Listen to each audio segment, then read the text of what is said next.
Shalom, everybody. Time to be biblical in a Genesis 12:3 kind of way. Stay tuned. Let me explain.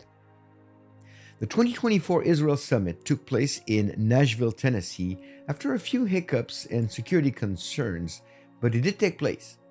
Thanks to Dave Ramsey, who offered his facility at the last minute, so Christians and Jews alike gathered and expressed their support for Israel. This year, not so much, and that is extremely concerning.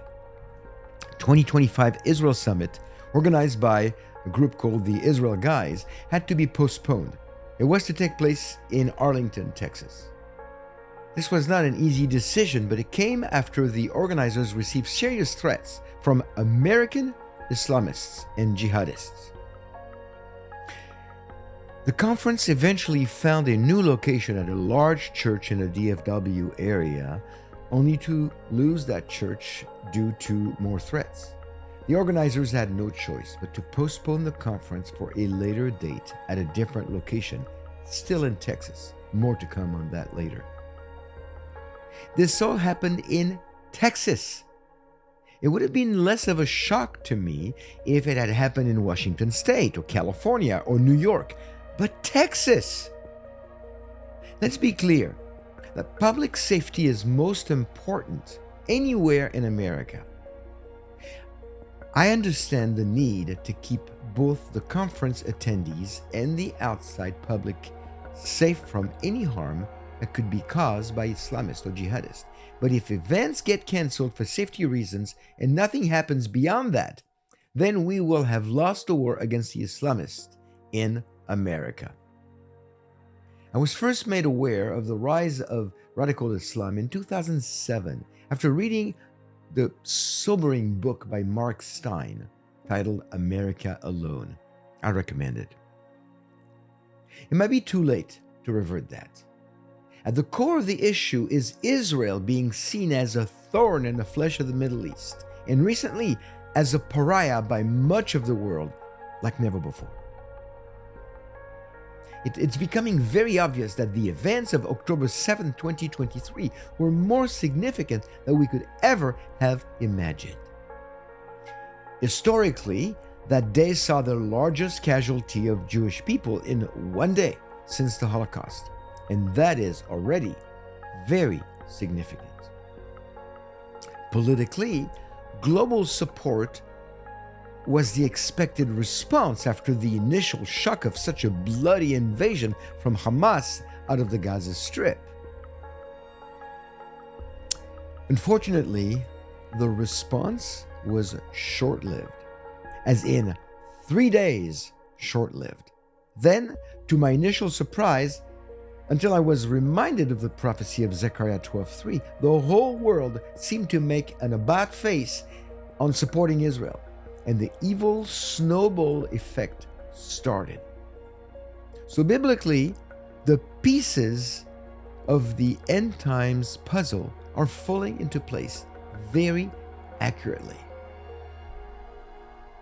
People very quickly forgot about Hamas's invasion and started to focus on Israel's incursion into the Gaza Strip as if they had started to fight the Palestinians out of thin air. Accusations of genocide begin to creep in. Friends, if Benjamin Netanyahu wanted to eradicate the Palestinians in the Gaza Strip in a genocidal kind of way, he could have chosen to level it in one quick move. Instead, the IDF, as is their mode of operation, went out of their way to protect civilians, eliminate Hamas terrorists, and rescue as many hostages as possible. And they still are. Then the chanting started on US campuses. Globalize the Intifada. From the river to the sea, Palestine shall be free. And free Gaza. Most of the young people chanting could not place the river or the sea on the map. But from the standpoint of social justice, it makes them feel so good. It sounds so commendable, and it works well in tandem with virtue signaling. As to the claim, free Gaza, they need to finish the sentence and cry out, free Gaza from Hamas. It is Hamas using their own people as human shields, not Israel. It is Hamas setting camp near or inside hospitals, mosques, and schools, knowing full well that Israel will never shoot civilians indiscriminately. The true call for genocide is the chanting on U.S. soil asking for Palestine to be free. Free of what? Free of Israel and the Jews. And this could only happen if they all cease to exist.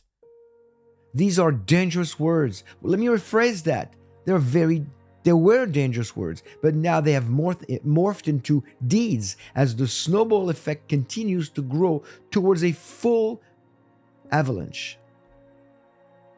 Two Jewish diplomats have been killed in Washington, D.C. by an American Hispanic leftist, not a radical Muslim, from Chicago, as the words "globalize the Intifada" became lethal actions. This opened the door to more casualties, and they will come.